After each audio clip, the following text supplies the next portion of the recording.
Everyone, I am Rohini and today we'll discuss the case Prist versus Last. This case is related to the topic condition and the warranty, which I have discussed in the last video. And जिसने भी नहीं देखा है please जाइए एक बार देखिए, आपको समझ में आ जाएगा कंडीशन वारंटी किस केसेस में जो है कंडीशन को वारंटी की तरह ट्रीट किया जाएगा। इन डिटेल में आई हैव डिस्कस दैट।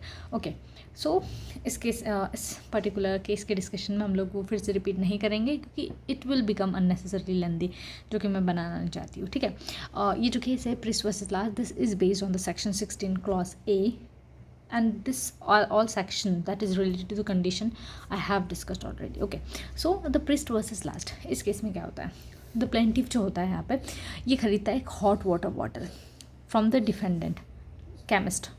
अब ये जो बॉटल है that was used by the plaintiff wife, अब ये जो बॉटल है वो प्लेंटिफ की वाइफ यूज़ करती है। On the fifth use it burst and scalded her. तो ये जब फिफ्थ टाइम यूज़ कर रही होती है तो ये बॉटल जो है वो फूट जाती है और उसकी वजह से उसे इंजरी होती है। एंड द प्लेंटिफ जो है यहाँ पे सू करता है, क्लेम करता है कि जो बॉटल है वो फिट नहीं थी, लाइक जिस पर्पज़ के लिए मैं लेके आया था, for the intended purpose it was not fit.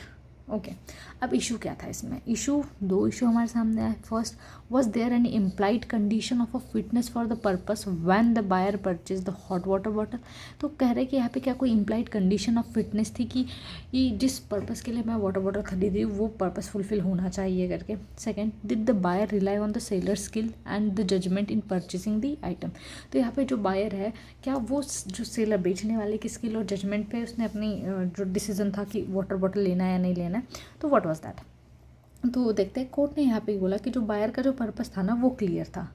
ठीक है, बायर का पर्पस यहाँ पे क्लियर था और तो यहाँ पे जो इम्प्लाइड कंडीशन है फिटनेस की is not met in this case. इसीलिए जो seller was entitle to recover expenses of a buyer की जो वाइफ की जो इंजरी हुई है तो उसके उसे देना पड़ेगा। देखिए, तो कोर्ट ऑफ अपील ने in the favour of plaintiff के फेवर में डिसीजन दिया और बोला कि जो बाइंग ऑफ वाटर बॉटल है बाय द डिस्क्रिप्शन, आपने जैसा डिस्क्रिप्शन दिया, made the purpose clear to the seller. ठीक है, तो आपने जो सेलर है जो बेच रहा है तो आपने अपना जब पर्पस उन्हें बताया तो ये जो है वो क्लियर हो गया कि इस सेलर को पर्पस पता था।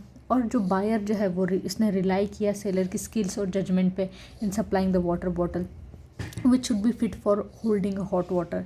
सिंस द जो बॉटल जो है वो फूट गई and the bottle burst, the implied condition of a fitness was breach. तो ये जो इम्प्लाइड कंडीशन थी ना फिटनेस की, ये कंडीशन जो है वो ब्रीच कर गई। अब यहाँ पे रेश्योर प्रिंसिपल का लगेगा। सेक्शन 14 क्लॉज 1 ऑफ सोगा कहता है कि अगर goods are bought for a particular purpose and made known to the seller, let's say अगर मैं जो है for very simple purpose I would say मैं जैकेट खरीदने जा रही हूँ एंड आई एम लाइक कि भाई मुझे वाटर प्रूफ जैकेट चाहिए and I am telling him the purpose, मैं सबसे पहले बता रही हूँ मुझे क्या चाहिए goods and I am also telling the purpose also कि भाई मुझे इस चीज़ के लिए चाहिए। तो अब सेलर को पता है लाइक, तो ये इम्प्लाइड कंडीशन है कि वो मुझे ऐसी ही जैकेट दे जो वाटर प्रूफ हो। अगर उसने बोला ये वाटर प्रूफ है मैंने खरीद ली, but when I go to the track और लाइक वो वाटर प्रूफ नहीं निकलते, I can sue that person. तो ये यहाँ पर है, तो इसीलिए जो particular purpose made known to the seller, तो यहाँ पे सेलर को पता था एंड देयर वाज अ, तो इसीलिए एक इम्प्लाइड कंडीशन बन जाती है that they are reasonably fit होना चाहिए उस पर्पस के लिए।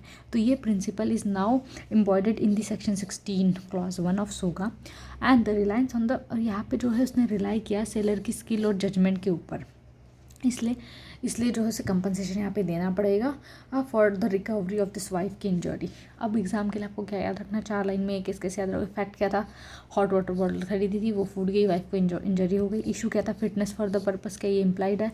जजमेंट यस, सेलर लायबल होगा, इम्प्लाइड कंडीशन यहाँ पे ब्रीच हुई है। Principle, if a buyer make a purpose known, अगर बायर ने खरीदने वाले ने हमने अगर पर्पस जो है उसे बताया और हम उसकी स्किल पे रिलाई कर रहे हैं तो फिर it is fit for that purpose of 16 में जाएगा वो। और यहाँ पे आपको जो है अगर आप केस का रेफरेंस देना चाहते हैं तो ग्रांट वर्सेस ऑस्ट्रेलियन नीटिंग, ये केस नेक्स्ट इसमें आ जाएगा, तो no worry, will discuss that case.